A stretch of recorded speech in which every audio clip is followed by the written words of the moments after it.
Hello everyone, welcome back to Major Hi-Fi. I'm Luke, and today we're going to talk about SeeAudio's Bravery IEMs.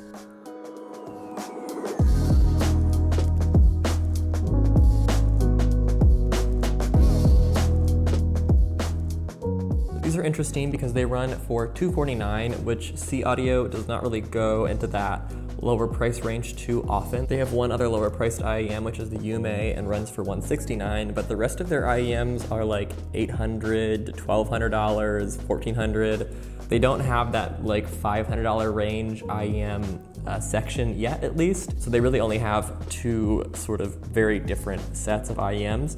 I've heard a number of the more pricey ones like the Neo and the Kaguya. I will link below to my reviews on those, but I had not experienced their lower price models until the Bravery, so I was quite interested. As I always say with more high-end companies doing high-end models, there is some skepticism there because you wonder if they're going to put the same effort into those lower priced models. This is $249, that's enough to get you a pretty dang good IEM. So I was definitely not going to let this slide if it was going to be mediocre. So yeah, let's unbox it and then we'll talk about how it sounds. So fun packaging here. I do not watch anime. I'm sure that this is a reference to something. It's certainly a nice picture. I mean, I'm all into the visuals of it. I just don't watch the shows. Here we go, taking this out of the box. All right, so first of all, we get some ear tips. No big deal, some foam and rubber ear tips. We have this hard shell case, and it's got these bunny ear looking things, also a reference to whatever anime this is referencing, unless they just like made up their own character. It looks kind of like the Playboy bunny, which I find odd, but also kind of cheeky. I don't know if that's intentional, but that's the case. And then the parts you're all waiting for, we have the IEMs, and these are not the most visually crazy IEMs, but they are subtly funky, if I do say so myself. I'm gonna hold them up here very poorly, but we'll do a close-up per usual. These have this kind of like swirled black and white psychedelic pattern going on. It's hard to see from certain angles. You definitely have to get the light to kind of hit them the right way to really see it. And then we've got this nice golden lettering on the back that definitely does make these feel nice and luxurious. And in terms of the fit, these are a sort of larger bodied IEM. They have a bit more, of a filling feeling to them, which I prefer. They have that molded ear shape that we see going on right now. Definitely a similar fit to other SeeAudio IEMs. And in general, I find this company has very comfortable feeling IEMs. These are a nice and secure one. I like the ones that really do fill your ears and make a lot of contact there and have those rounded edges, and these have that. And then we've got this braided black cable. It's got that fabric material on the outside, which makes it very comfortable against the skin and also just makes it very durable and harder to tangle. And if it does get tangled, it's definitely easier to untangle because you don't have that sticky rubber kind of making contact with itself. These use 4 balanced armature drivers with a tri-frequency distribution. They have 2 Knowles drivers used for the lows, 1 Sonian for the mids, and 1 more Knowles for the highs. These have an impedance of 18 ohms and a frequency response of 20 hertz to 20 kilohertz. All right, so let's talk about how these sound.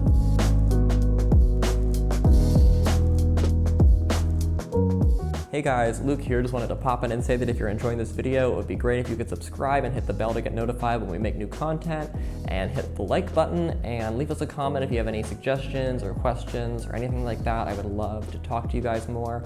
We would really love some help growing the channel, and just want to make sure that we're reaching our audience and whatnot. So yeah, any support is greatly appreciated, and let's get back to the review. All right, so soundstage-wise, I was pretty into these. They really do a good job of separating out the ear candy and giving you a pretty engaging listen. And for the price range, like for the $250 to $300 price range, the sound separation on these is pretty darn stellar. I feel like SeeAudio goes for a tighter soundstage. They like to have things pretty distinctly sectioned out. There's not much blend that goes on. I feel like I wouldn't mind a little bit more air, like some looseness, a bit less grip going on with the soundstage at times. It's not a fatal flaw, but it is something I felt like at times they could just loosen their grip a little bit, open things up, make a little bit more room to breathe maybe. They could use a little bit more depth too, but like I said, I feel like for their price, they are doing a really good job, and they overall do have a pretty holographic sound to them.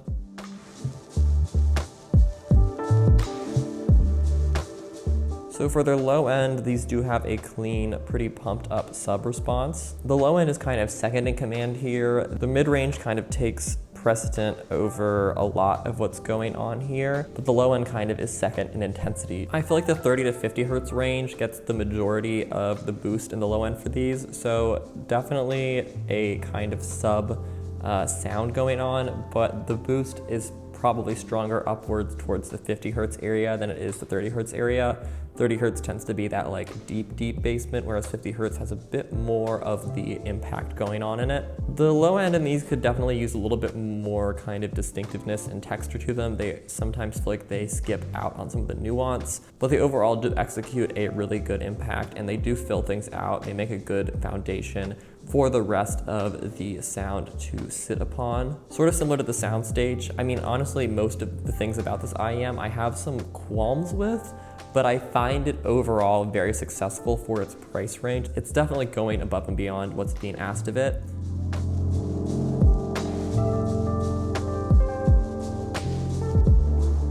All right, so the mid-range on these, quite interesting. It's pretty boosted, definitely has a sharper edge to it. I don't know, I feel like sensitive ears don't need to be too concerned on these because I had sensitive ears and I wasn't pained by them. I didn't feel fatigued, but I did definitely notice like these go for a nice bright high mid, and also just an overall pretty boosted low mid too. They do get a little bit bloated at times, but not to the extent that I felt like things were muddy. Maybe that I was just like, okay, that's a lot of body going on, maybe more than I want at times.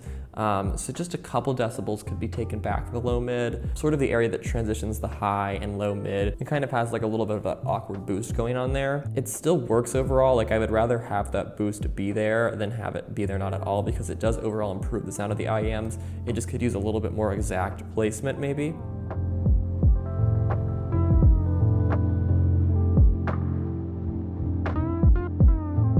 All right, so the high end on these is a bit segmented. It has definitely like a shine to it, but I did find that the 8 kilohertz range is probably boosted more than I would want, whereas the 16 kilohertz range maybe is ignored a bit more by comparison. It's still boosted there, but the boost definitely does taper off. I mean, you can see it even like in the graph. There's sort of like a boost in that like 5 to 10 kilohertz range, and then it's a little bit down afterwards. So it does make brightness, but it is a certain type of brightness that is less delicate and soft than you might get with something that's boosting the more 10 kilohertz plus area. So for me, I'd rather have a more even keel boost or have those low highs a bit more subdued, but that's just a preference for me. I did try EQing these, and just a few decibels cut here and there in that kind of boosted high-end range made these feel a lot more natural, even though they are still a bit metallic at times, but they are, once again, just a few notches away from kind of like bliss, in my opinion. So I give their high-end like a B+, maybe an A- on certain tracks. It hit the spot more than it didn't hit the spot, basically. I also have the YUME here, and it runs for 169 like I said. I figured some people will want to know what the differences are, so I'll just do a quick observation on that. So for me, the Bravery has a sharper and brighter high mid than the YUME. The YUME is a bit more kind of dipped in the high mid, and then has a bit more of a boost going on in that like 2 kilohertz plus range. I'm also kind of just biased because I'm looking at the graph, but I did have that observation. The YUME just feels a little bit more controlled in the high mid. I feel like its leveling might even be similar, but it just feels like it's not quite as biting and intensely impactful in this area, which for me is maybe a plus. It's also more subdued in the low mid, which makes things feel a little bit less stuffy at times. However, the YUME does not kind of have the same shine and cleanliness in the high end that the Bravery does. The sub range is also stronger on the YUME, which is great if you want bass, but not so great if you want more balance, which is going to be on the Bravery, which is a little bit more of a controlled bass response compared to this that really does get a nice thud and kind of boom to it. Both of these have a good impact and definition to them, but I think the Bravery feels a little bit more snappy, maybe because of its more extended high mids and just overall more extended mid range. But these do share a similar kind of snap to them. Overall, I feel like the YUME is great for someone who wants stronger low-end response, more balanced mid-range, and this is good for someone who wants more balanced low-end response, stronger mid-range, and a tad bit more high-end. All right, so overall, I'm pretty impressed to see how much of the sort of SeeAudio sound and feel I got from their really expensive models was present in these much less expensive models. Like, these really are a great buy if you're maybe like super interested in their expensive models, but you're never gonna spend that much money. These are not a cop-out at all. They are a great option if you're into SeeAudio. You're not going to not get their kind of sound from these just because they're not their most expensive flagship models. If you're in the market for $200 to $300, I would say that SeeAudio is an up-and-coming brand that is definitely worth giving a shot. In my opinion, they've definitely earned their sort of reputation that seems to be pretty good across the board. I'm seeing sort of increased interest in their IEMs. So anyways, those are my thoughts on the Bravery by SeeAudio. Let me know if you have any questions I didn't answer. I will get back to you as soon as I can. I will link to Major Hi-Fi's IEM ranking tool. Per usual, you can compare this to any IEM that you can basically possibly think of. And yeah, I will be back soon with some new videos and reviews. And until next time, happy listening.